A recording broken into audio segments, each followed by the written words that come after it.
Hello everyone. आज हम start कर रहे हैं chapter 2 sexual reproduction of flowering plant. इसमें सबसे पहले टॉपिक है pre fertilization structure and events. Pre fertilization वो प्रोसेस होते हैं जो फर्टिलाइजेशन से पहले होते हैं।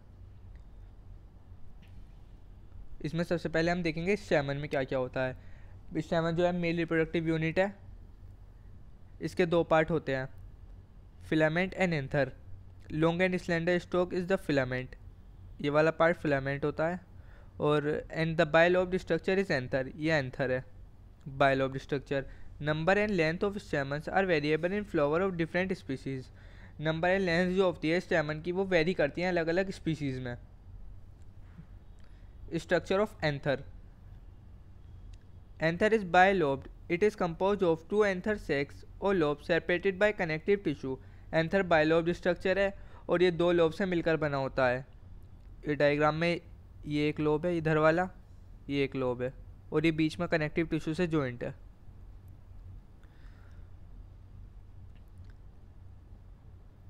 Each lobe consisting of two theca, that is the dithecous. एक लोब के पास में दो थीका प्रेजेंट होती हैं, इसीलिए हम उसे डायथीकस कहते हैं। Two theca are separated by longitudinal grooves. दो थीका आपस में सेपरेट रहती है लॉन्गिट्यूडनल ग्रूव से।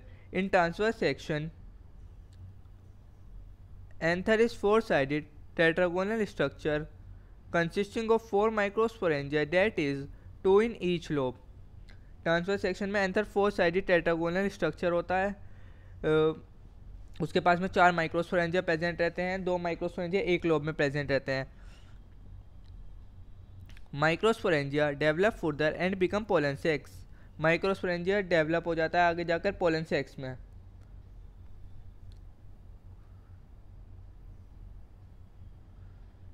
ये दो लोब हो गए, ये लोब हो गए, ये कनेक्टिव टिश्यूज आपस में जॉइंट होते हैं इधर।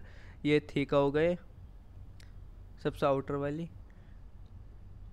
इसके अंदर प्रेजेंट होता है माइक्रोस्पोरेंजिया।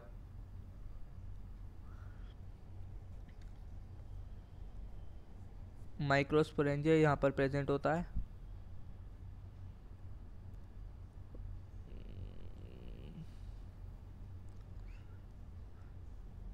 ये क्वेश्चन है प्रीवियस ईयर में आया हुआ है। Why are angiosperm anthers are called diathecous? The anther of angiosperm are called diathecous because they are bilobed and each lobe of anther has two theca. कि यहाँ पे थोड़ा सा गलत हुआ है, ये मैंने ऊपर ही बताया। ये रहा each lobe consisting of two theca, that is diathecous. The two theca are separated by septum or longitudinal groove. Second वाला point. Structure of microsporangia. Microsporangia की फोर वॉल होती हैं। सबसे आउटर वाली होती है एपिडर्मिस, उसके अंदर होती है एंडोथीशियम और उसके अंदर होती है मिडिल लेयर और सबसे अंदर वाली होती है टेप्टम। ये कनेक्टिव टिश्यू है, ये रहा एपिडर्मिस एंडोथीशियम। स्पोरोजीनियस टिश्यू यहाँ पर प्रेजेंट होते हैं। Here is the middle layer. Theory पे चलते हैं आगे। Structure of microsporangia. Microsporangia appear near circular in outline and is surrounded by four layers. Microsporangia circular होती है और surrounded by four layers होती है। Epidermis सबसे पहली वॉल होती है epidermis. It is outer single layer of cell, ये सबसे आउटर वाली होती है, सिंगल लेयर ऑफ सेल होती है। And is protective in nature, ये माइक्रोस्पोरेंजियम को प्रोटेक्ट करती है। Endothecium, it is second layer with thick cell help in dehiscence and is protective in nature. ये सेकंड लेयर होती है, थिक सेल होते हैं इसके, ये डिहाइसेंस में और प्रोटेक्ट करती है माइक्रोस्पोरेंजिया को। Middle layer, it is third layer compose of 1 to 3 layer of cell, ये थर्ड लेयर होती है और 1 से 3 लेयर की होती है ये। Help in dehiscence and is protective in nature, ये भी डिहाइसेंस में और प्रोटेक्ट करती है। Tapetum, it is the innermost layer of cell. It nourishes the developing pollen grain. Cell of tapetum possess dense cytoplasm and generally have more than one nucleus.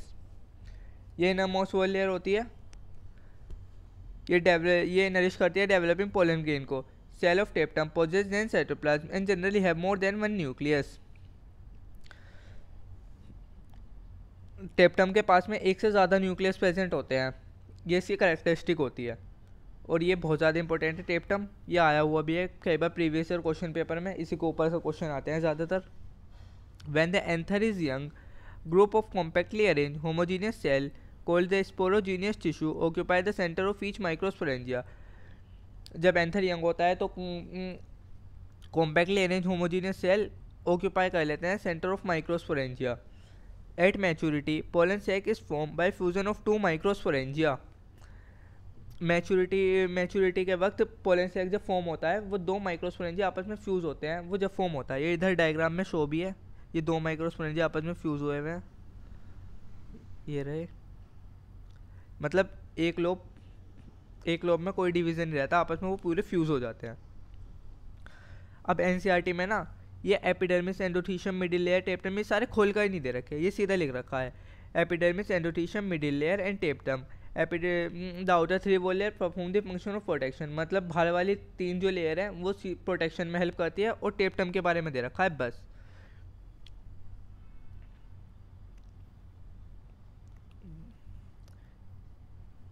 ये question है जो previous year में आए हुए हैं। Explain the role of tapetum in the formation of pollen grain, mention the characteristic feature and function of टेप्टम।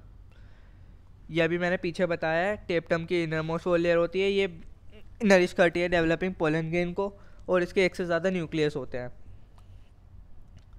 एक ये question, in the transfer section of mature anther given below identify A and B and mention their function. Sporogenous tissue, ये तो sporogenous tissue हो गया, diagram में देख लेना पीछे है भी, और टेप्टम, ये टेप्टम हो गई। एक बार इस एनसीईआरटी में से रीड कर लेना, अच्छी तरीके से देख लेना इसे। Okay, thank you.